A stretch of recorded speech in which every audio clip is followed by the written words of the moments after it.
Peter Obi won big today at the Court of Appeal in Abuja. So in all, it was a big day, a very big day for Peter Obi. And one of the things that we need to do is appreciate Peter Obi. Hello everyone, welcome back to this channel.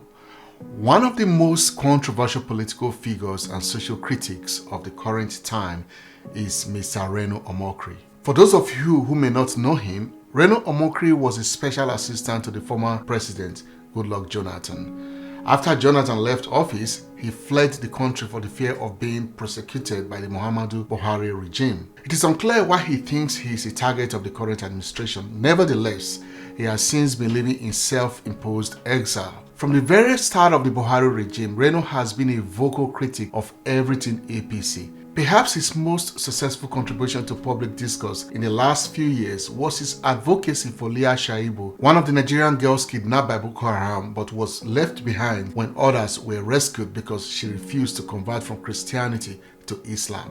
Reno was roundly celebrated for this noble cause, especially by Christians. Reno also got a lot of following and recognition from his Reno Nuggets, in which he dishes out advice to young people.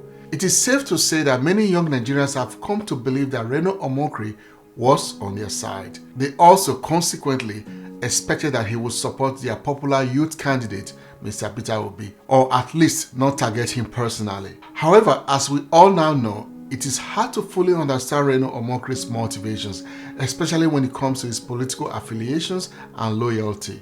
At first, for a considerable length of time, Mr. Omokri was for Peter Obi. He would say nice and lovely things about the former Anambra State governor. In fact, many Nigerians, including myself, thought both men were somewhat alike in their political philosophies. So it was not surprising seeing them together in photos looking very amiable and agreeable. Then 2022 came around along with the PDP presidential primaries.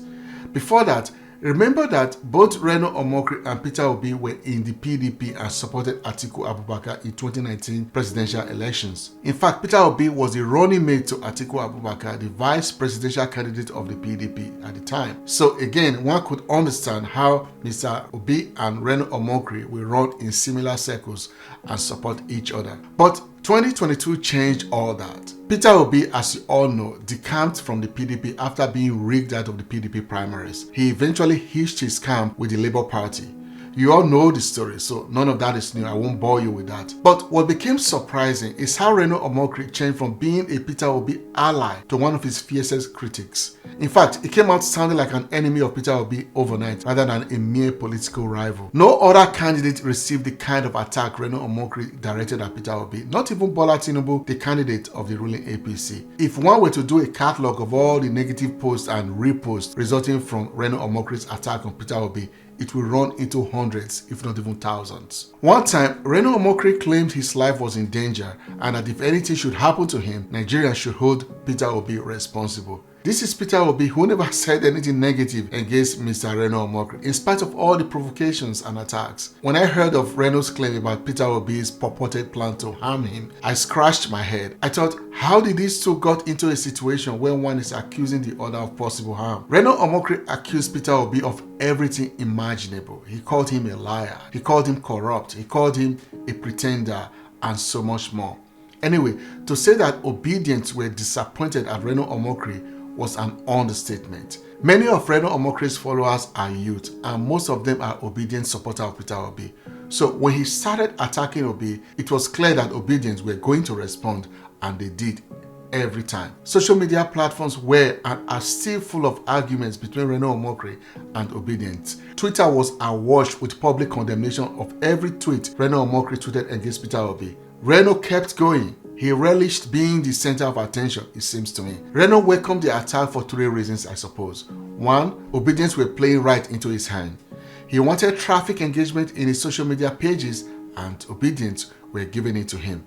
Number two, Reno Omokri was a die-hard supporter of Atiku Abubakar, who from some reports was part of those who helped him to get the position of a special assistant at the office of former President Goodluck Jonathan. Number 3, Reno Omokri actually thought Atiku Abubakar of the PDP was going to win the election hands down. The man has been on self-imposed exile since Buhari took office. He saw Atiku as a means of getting back to Nigeria in style, perhaps with a new political appointment.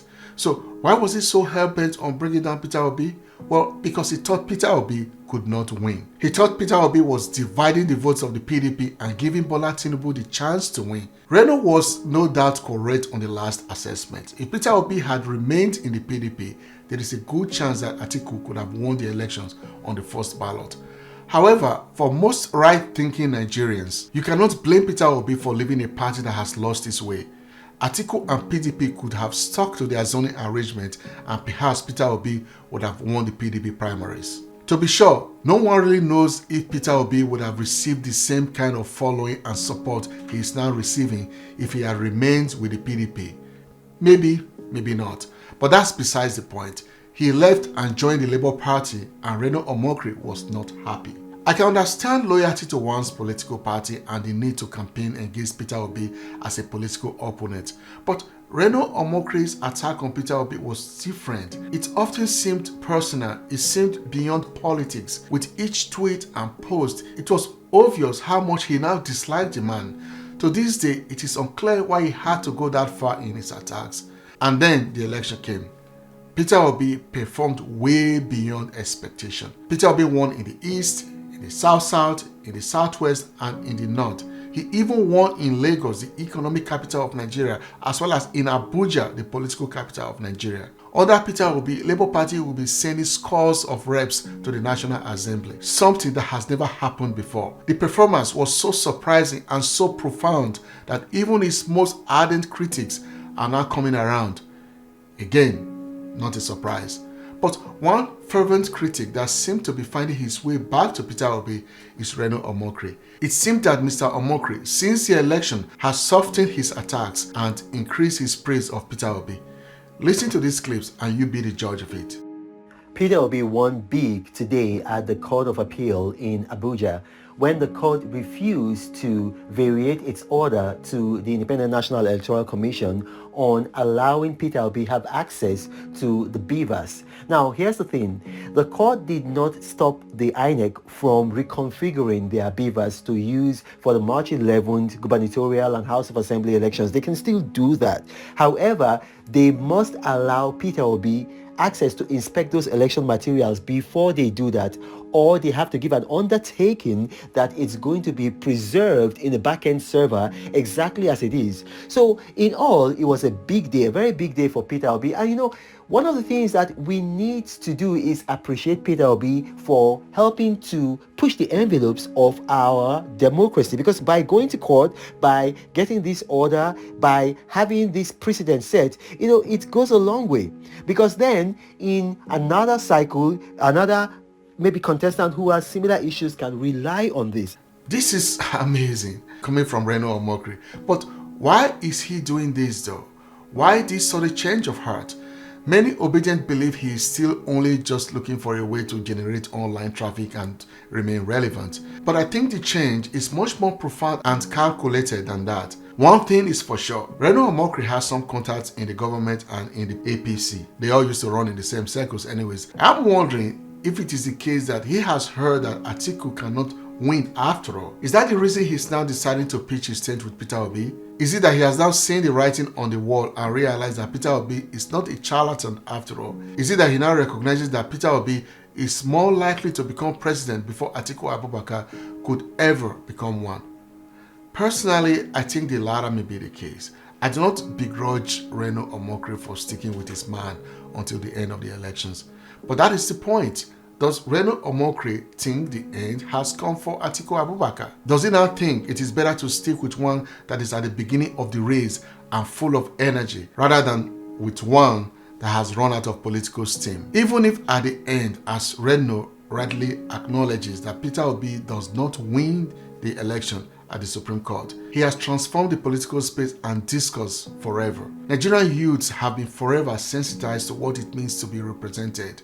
The Nigerian youth, who were previously nonchalant about Nigerian political affairs, are now widely awake and things will never be the same again. It seems that Mr. Reno Omokri can finally see that, hence his celebration of Peter Obi win at the appeals court. Thanks for watching. Please don't leave without subscribing and liking this video. I will see you in the next one. Bye for now.